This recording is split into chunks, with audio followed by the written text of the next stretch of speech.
If you ask any man the most important muscle group to him, his favorite muscle group to exercise, 9 times out of 10, most guys will say the chest. Every guy, for whatever reason, loves to build a big aesthetic chest, just like Arnold Schwarzenegger. So today, guys, I'm gonna go over exactly how to build an aesthetic chest.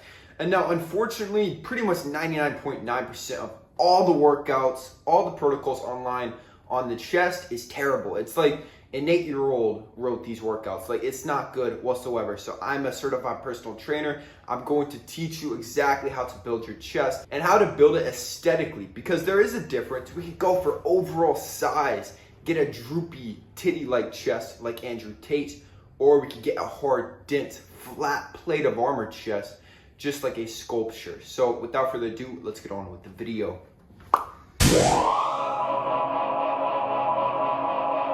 I was thinking about why men are so obsessed with having a big chest. Maybe it's because we like that in women. We like women with big chests.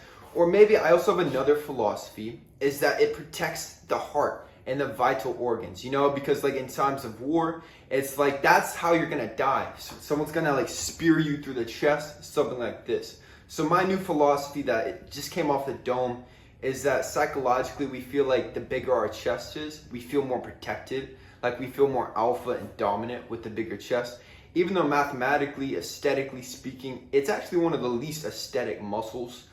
But I'm gonna teach you how to make it as aesthetic as possible. As with most of my videos, I advocate a healthy body fat percentage to actually display the chest muscle. If you're over 15%, you will not be able to see the chest. Now, in addition to this being over 15%, you're also gonna have a spike of estrogen, a drop of testosterone. Overall, your hormones will take a hit, your aesthetics will take a hit. I don't think anybody should ever be over 15%. So to begin this, man, we want to be between 10 to 15% to have an aesthetic chest. Now, every now and then you can dip to the single digits just to see how aesthetic it can really look, like Ziz or like Mia, a single digit body fat percentage, but it's not healthy to sustain. I think if you want to sustain a healthy body fat percentage, 10 to 15, or more precisely 10 to 12 for that Greek god aesthetic look is going to be the best. Now, I'm not going to go too into depth about how to actually get to this body fat percentage. It's pretty easy, man. Just comes down to the macros. But if you need help, man, schedule a free consultation in the link below. Obviously, this will just create some really amazing chest striations as if you're a Wolverine. Like, you can see the actual striations of the upper, the lower. Like, it looks insane whenever you're at the proper body fat percentage with the chest muscle. Now, whenever you get your certification, there is one key thing that they teach you when you become a personal trainer that no one seems to talk about on the internet. There are different types of muscle hypertrophy. Hypertrophy is a fancy word of saying growth. So there's going to be 2 types. So there's going to be myofibril, and then there's going to be sarcoplasmic. So the myofibril, this is going to be the actual fibers themselves. You actually build this muscle from getting very strong on certain lifts, which I'm going to go over in this video. And then the sarcoplasmic is going to be the fluid surrounding those fibers. So it's all within the muscle, but it's 2 different types of muscle hypertrophy. Now, there's also another term called myofibril packing. And now this is making sure that you get the most out of your hypertrophy by fully packing the muscle with full muscle-based hypertrophy. Now, most people on the internet, they only advocate the sarcoplasmic part. They're like, oh, you need to be doing bench press 15 to 25 reps, which, by the way, that's endurance. Past 15, you're not even building muscle. So that's going to be my primary complaint. No protocols on the internet actually combine these 2 muscle hypertrophies, which is going to be the key basis to actually building muscle of any kind, not just the chest. So we need a solid foundation to build the chest. The solid foundation is obviously the king of all chest exercises, the bench press. Now, we've got 4 different types of amazing bench press variations that we can do. And the key is to keep alternating them so that you do not stagnate. So we've got 4 that you can do. Do not go outside of this. Only do these 4. All right, guys. So we've got the flat barbell bench press. Now we've got the incline barbell bench press, 30 degrees. Don't go higher.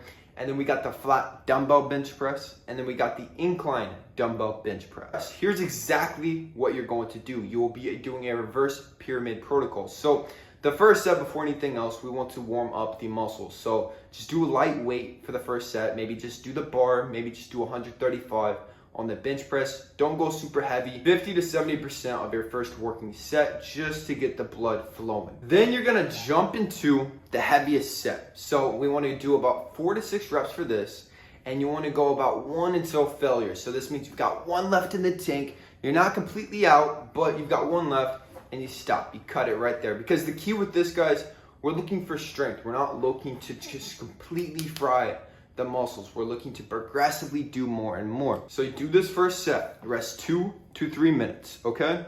Then do another set. The next set, we're looking for 6 to 8 reps. Same thing, rest 2 to 3 minutes. And then the third set, we're going to do 8 to 10. So this is going to help you progressively increase the weight and get very strong with the chest. Now, I said that there's 4 variations that you can do.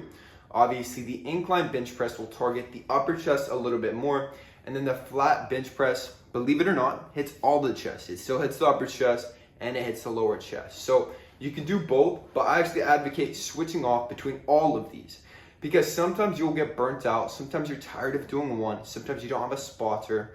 So do whatever one is your favorite. I actually advocate because, for example, we have to hit the chest 2 times per week. If you're just doing chest once a week, that's a silly protocol. It has to be minimum 2 times a week. So perhaps Monday, you're going to hit flat bench press. And then on Thursday, you're going to hit incline bench press. And then let's say you do barbell for only 2 to 3 months. You're only doing barbell bench press, okay? Now you're gonna start slowing down. You're gonna start to plateau. Now you cut it and you switch to dumbbell for both of these. So this is gonna be cycling that to where you do not burn out. And then this is gonna be almost a completely different sensation.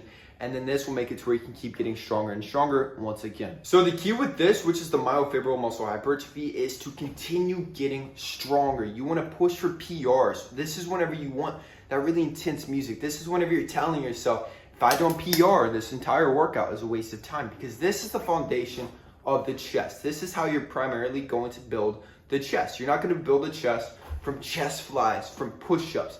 You're gonna build the chest from getting very strong on the bench press. Now, after you have completed your bench press, now we're moving on to the next exercise. Now we're moving more into the sarcoplasmic muscle hypertrophy.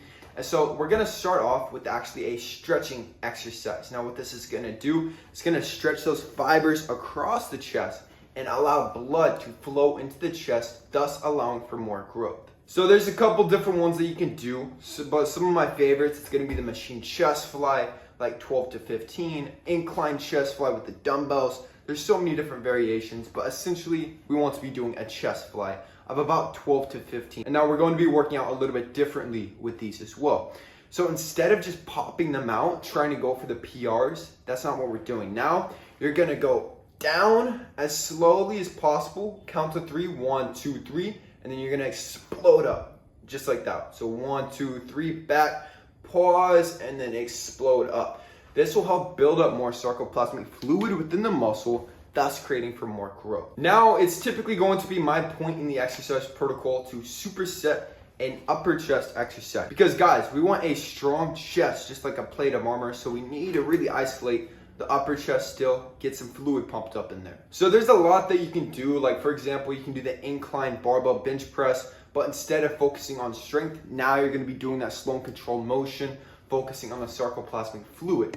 Or you can also just do some upper chest flies, which that's gonna be one of my favorites as well. We just wanna find 2 upper chest exercises that you can do for about 8 to 12 or 12 to 15, superset them back to back, meaning you do one exercise and then you move on to the next one without resting in between, and then you rest after completing the second one. So you're gonna do 3 sets total, resting about 60 to 90 seconds in between. And by the way, with the chest flies, same protocol, rest 60 to 90 seconds after each one. So you focus on that, getting very strong with those variations of the bench press, and then you get really good at pumping up the chest. Do it at least 2 times a week. And now, I'm not an advocate of the bro split. I believe the bro split is, no offense, a little bit mentally handicapped. It's not a very intellectual program. It's for bodybuilders on steroids.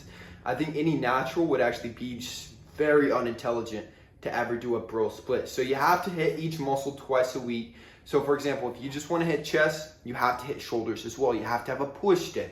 Maybe you have an upper body day, maybe you have a full body day, or even just an anterior chain, which is going to be the front part of the body.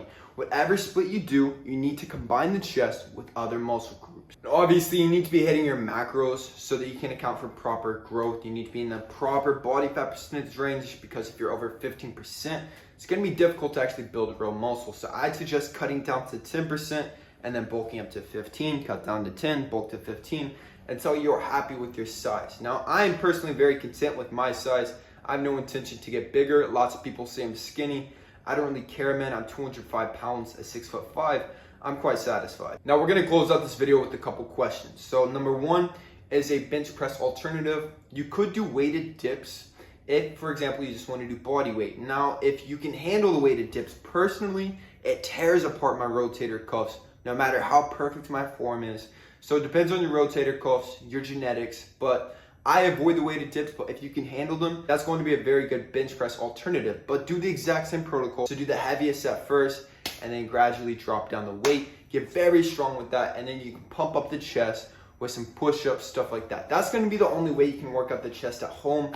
I've gotten up to where I got to like 20 single arm push-ups on each arm. I was doing a whole bunch of archer push-ups, and I did not see a lot of growth.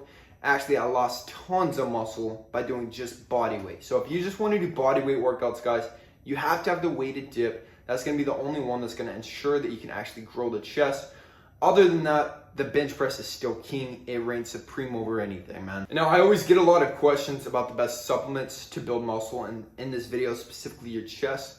Now, whenever I was 18, 19, I was really getting into bodybuilding. I took a lot of supplements, and it really helped me transform my physique like this in a matter of no time. So a couple supplements that will help is going to be creatine. So this will pretty much ensure that you have more energy to actually push through your lifts. It's another alternative fuel source for the muscles.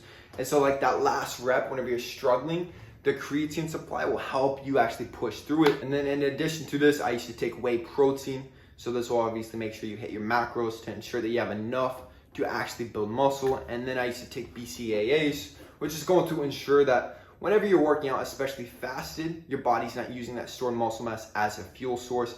And then pre-workout, obviously, because I love to work out like a crackhead. But now I can pretty much internalize that just from the pain of living. But if you don't have that yet, if you're not old enough to experience that, maybe take a pre-workout, man. You need some more life traumas until you can go into the gym just completely raw dogging it. And obviously, if you need any of these supplements, I sell them all on my website, kalosique.com. Link in the description box. They're all grass-fed, man. They're all scientifically backed. It's some of the best supplements that you can purchase in America. Now we're starting to go international, like Europe, Australia, some countries like that. So if you want to support me, support the channel, check those out. Also, if you need help with your fitness goals, getting aesthetic, getting a juicy chest, link in the description box for your free one-on-one consultation. Also, if you're new, subscribe to the channel, man. Also, like this video to push it into that YouTube algorithm. That's it. I'm gone. I love you guys.